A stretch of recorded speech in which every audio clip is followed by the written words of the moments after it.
Greetings, welcome back. My text this week is John chapter 2. I'm talking about the cleansing of the temple in verses 13 and following. This is one of the few stories that is presented to us in each of the four Gospels. Matthew, Mark, and Luke talk about the cleansing of the temple at the end of their books, while John places it at the very beginning.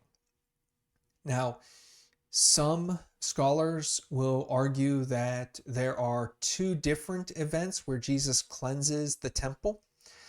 And while I guess that is technically possible, it is possible that Jesus did the same sign twice, we really don't get the idea from any of the Gospels that Jesus actually did this same sign twice. In fact, it would kind of be redundant to do it twice. It would lose its effect the second time. So the better option is that this only happened once, and it happened at the very end of Jesus's ministry. This seems like a kind of an inconsequential detail, but it actually does have some impact on how we read the story. John, if this only happened once, and Matthew, Mark, and Luke are correct in placing it at the end of Jesus' ministry in the last week of his life, which seems to be accurate. They seem to be more historically concerned with where this event happens in relation to Jesus' crucifixion. Then we have to ask, why would John place it here? Why would he write about it in chapter 2, or what we have since his time designated as chapter 2? Well, if you look at chapter 2 as a whole, we see Jesus' first real sign of his ministry, the turning the water into wine at the wedding in Cana, and then his last true sign, and that is driving people out of the temple. It's John's way of using Jesus' first and last public events as bookends, or bookending them together at the beginning of the narrative to give us thematic overview of Jesus' ministry. We aren't supposed to read this as we are so often accustomed to, as a linear chronology of Jesus' life. Instead, we are to look at these signs and say, these are the themes of Jesus' ministry. What are the themes of Jesus' ministry? First, in his turning water into wine, we see several. We see theme of purification and cleansing, in the idea that Jesus uses the water for ritual purification as his source for the miracle. We see that the wine of his blood is present in the result of the miracle. We see the themes of ministering to people in times of joy and in times of need. He's with them at the bridal feast, which also symbolizes Jesus's return and the consummation of the world, where we, the church, will be the bride of Christ. There's a lot of these themes that are subtly woven into John, and it takes several readings to pull them out and kind of tease out where John is using what themes. But those are all present in that first 12 verses in John chapter 2. And then Jesus and his disciples, instead of going off towards Jerusalem, which is south of Cana, they go to Capernaum, which is east. Now, those two cities, Cana and Capernaum, they're pretty close to each other, and this would be a normal trip. The fact that Jesus shows up in Jerusalem in the very next story, when we are explicitly told he went a different direction, is a context clue to us that this is not historically sequential. This is not one event happening right after another. Instead, it's Jesus did this miracle in Cana of Galilee, and then went back to his home base in Capernaum. Transition. Now, one time Jesus was in Jerusalem. And so when we see that, we need to be asking, what are the themes? What is the thematic link? Not what is the sequence of history, because John is clearly picking up at a different point. Now, in the story of the temple cleansing, we see themes such as Jesus' passion, his zeal.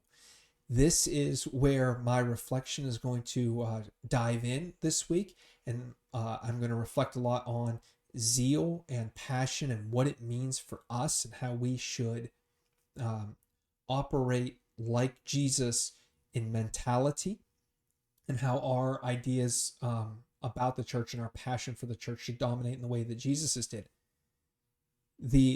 The concept, though, the thematic link to all of this is there's several thematic links. One is this idea of zeal. This is the only emotion Jesus shows in the first 10 chapters of the book of John.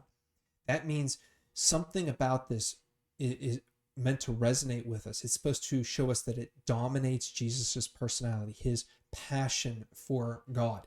Not only in this chapter, sometimes we get really tunnel vision and we limit Jesus's zeal to driving out the money changers.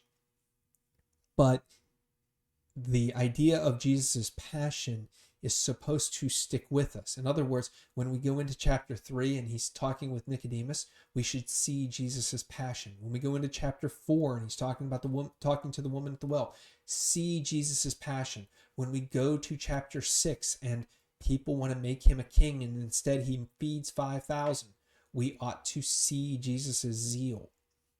All of these, we should be reading them in the light of that theme.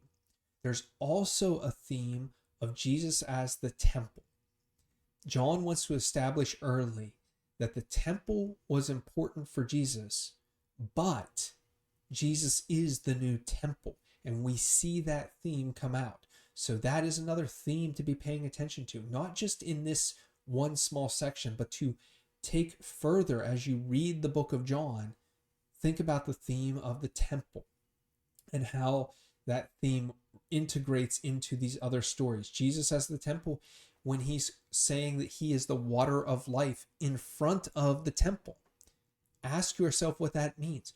Jesus as the temple, when he is with Mary and Martha at the tomb of Lazarus and the presence of God in the temple as Jesus' presence at the tomb.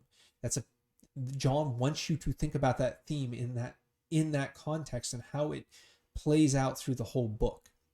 I think one last thing to really point out before I before I end this is that it's often talked about how Jesus takes the whip to those in the temple, but when you read the passage in Greek, it really gives the impression that Jesus only used the whip on the animals. In other words, he overturns the tables, he gets people's attention, but when it came down to using the physical violence of a whip, it was only on animals, not on people. He drove people out with words, but the action was directed towards pushing the animals out. And he only really did this not because John doesn't give us the impression that he did this because the money changers were being dishonest or anything like that. Matthew, Mark, and Luke kind of hint at that idea.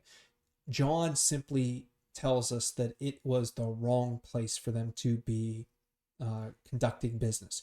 John seems to imply that Jesus' concern was not with the corruption of the money changers, but simply they're selling in the temple. They're doing common business in the sacred site, which we don't often think about, but this is how the Jews at the time would have approached Sabbath, doing common business on the sacred day. This is another this is another side of that same coin, doing common business in the sacred place. So if you're not going to be doing common business on God's sacred day, you shouldn't be doing common business, even if it is for a sacred purpose. You shouldn't be doing it in the sacred space. And so that's what Jesus is getting at when he drives out the money changers and the animals from the temple area. There's a lot more in this. John is beautiful in that he weaves together a lot of different themes. He uses double meanings in a lot of words to give you a very rich and textured understanding of what he's trying to say. This passage, you could probably read it 15, 20 times and still not really grasp all of the depth that he is trying to get across to you in just a handful of verses about Jesus's run-in with the leaders of the temple. Anyway, I hope that blesses you. And until we meet again, if you have questions or comments, please let me know in the chats, and God bless.